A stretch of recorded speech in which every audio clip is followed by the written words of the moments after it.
Nageenyi karaa waaqayyoo isiniif haa baay'atu. Hordoftoota YouTube channel kiyya akkasuma immoo warroonni subscribe hin goone subscribe gochuudhaan akka maatii kiyya taatan kabajaan isin gaafadha. Yaannin har'a isinii qabadhee dhufe maalidha? Siis dibaab jechuun obboleettii tiyya jechuudha. Obboleettii tiyya jechuudha. Egaa YouTube channel jammartee ji'a tokko jechuudha. Ani hin beektu yeroon jammare waggaa tokko ta'een jira. Sababa ishiiti jechuudha. Yaani ishiitu na sababa ishiiti jechuudha. Ishiitu na jajjabeessee baanii waan akkana hojjetu mana jettee suuraa ishii ilaaluu dandeessu yookiin isinitti agarsiisa jechuudha.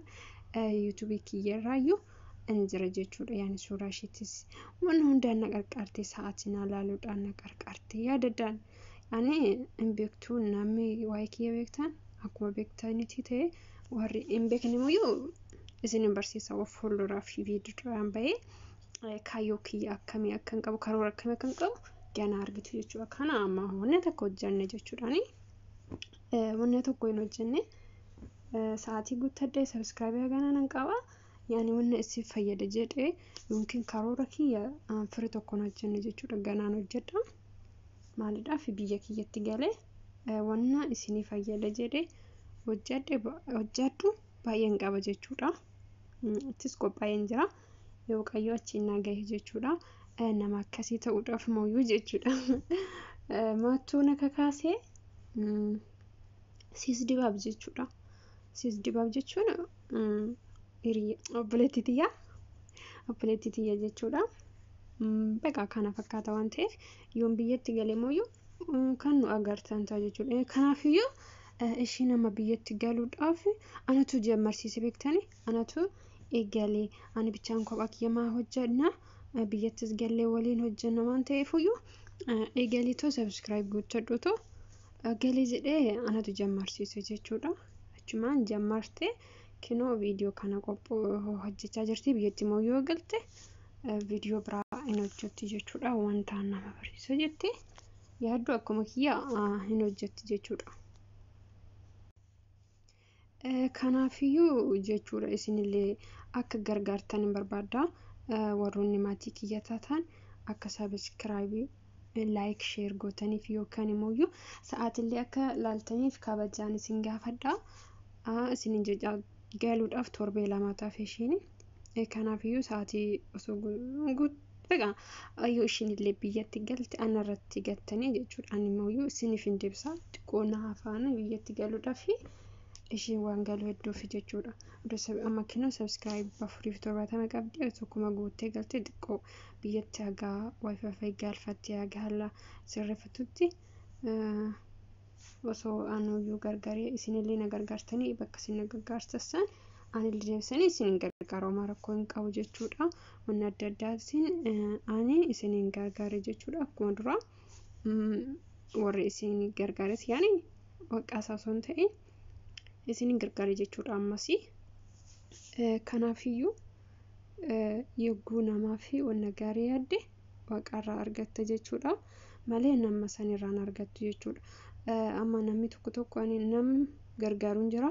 Namni sun yoo na gargaaruu didillee wanni tokko ani itti muufadhu yookiin minamna sun ta'e waaqayyo mooyyuu nama biraa naaf yaada jechuudha. Wanna adda addaa gaaffii adda addaa yoo na eebe namni tokko garaa natti jabaata namni tokko mooyyuu natti hima jechuudha.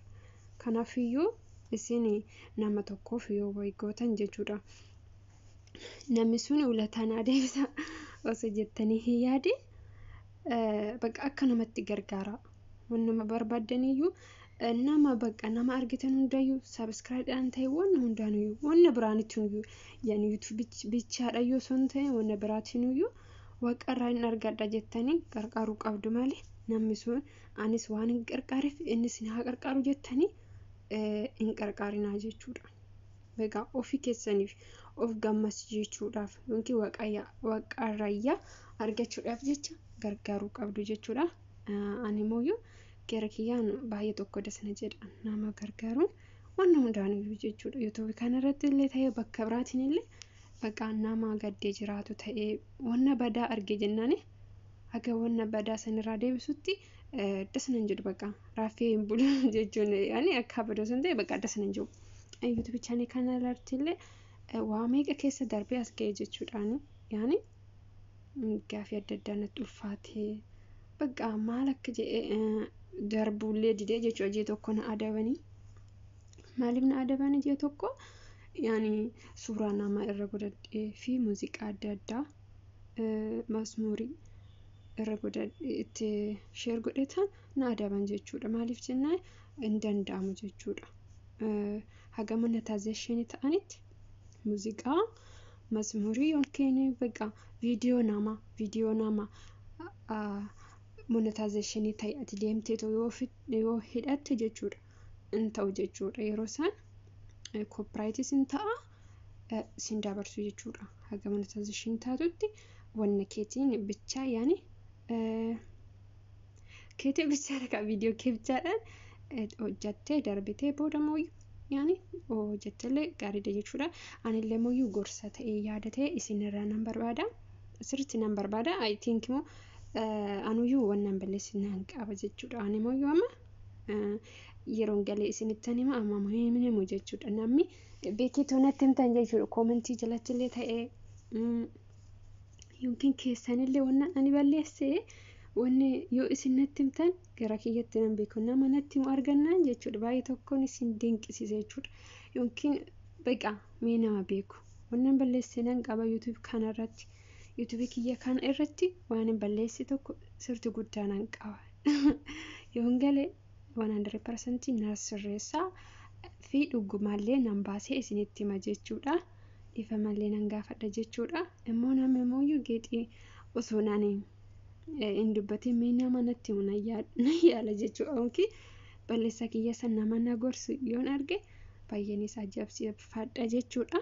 Kana fakkaataa siis dibaaba sirriitti akkanaaf gargaarsa like share subscribe sa'aatii akkanaaf guddistaniif isinin kadhadha. Anillee akkasumatti isinin qarqaara jechuudha. Keessanillee na gaafattanii qarqaaruu na dandeessu jechuudha. Dhugaa waaqayyoo maal jedhee akkasinitti himu jechuudha. Yaani amma xiqqoo isinitti nama malee siis jechuudha.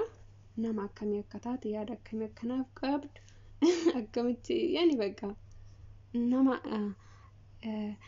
bakka nama dukkana keessaa ifatti na baase jechuu nan danda'a jechuudha. Dhugaan jaasiniin yaani akka hiriyaa akka obboleetti akka wanna hundaa jechuudha.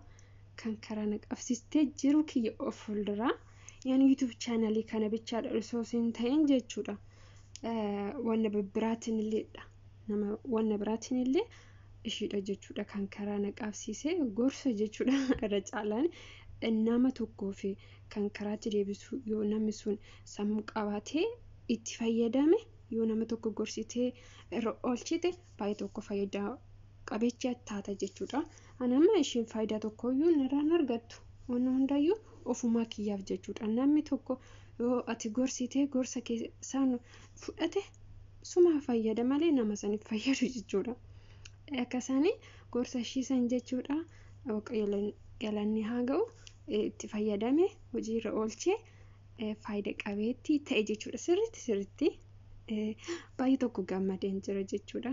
Kanaafiyyuu anillee maaliif kana YouTube'chi yaadhaa miti isin galechaa miti gaafan galee isinitti himu jechuudha. Wanna nama dinqisiisu jechuudha.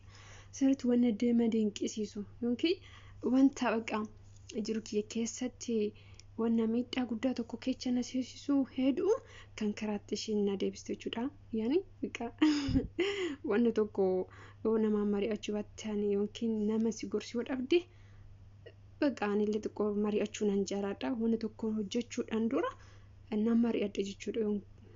Obboleettii takka illee hin jirti ishillee isinin barsiisa fi siisi aannan mari'adha osoo hojjetiniin dura wanna hundayyattu isaan natti himu anis kiyya sanitti balee karaatiin nan deebi'e jechuudha. Isinillee akkasii galee jechuudha biyya kiyyatti yoo nagaadhaan naa galchee sirriitti isinitti hima jechuudha. Seenaa kana hundaa jechuudha baay'ee kana isinitti hima kana fakkaata. Chaanaalii kiyya akkuma beektanitti ta'e suuraa ishiituyyuu akkamitti akka qoyqoyoon kinoo chaanaaliin kun kiyya jechuudha. suuraan kun kan ishee suuraa ishii naa kennite yaani suuraa namaa irra godhachuu hin danda'amu waan ta'eef suuraa ishii naa kennite jabaadhu naan jette bakka kana fakkaata jechuudha. Kana isinillee akka na gargaartan kabajaan isin gaafadha. Waan na dhaggeeffattaniif galatoomaa isiniin jedha. Bakka isinittis waree baay'iseen jira garuu fixanne itti isiniif ufa jechuudha guyyaa biraa yookiin viidiyoodhaan dhiyaadheetu isiniin jedha. Nagaatti naaf tura.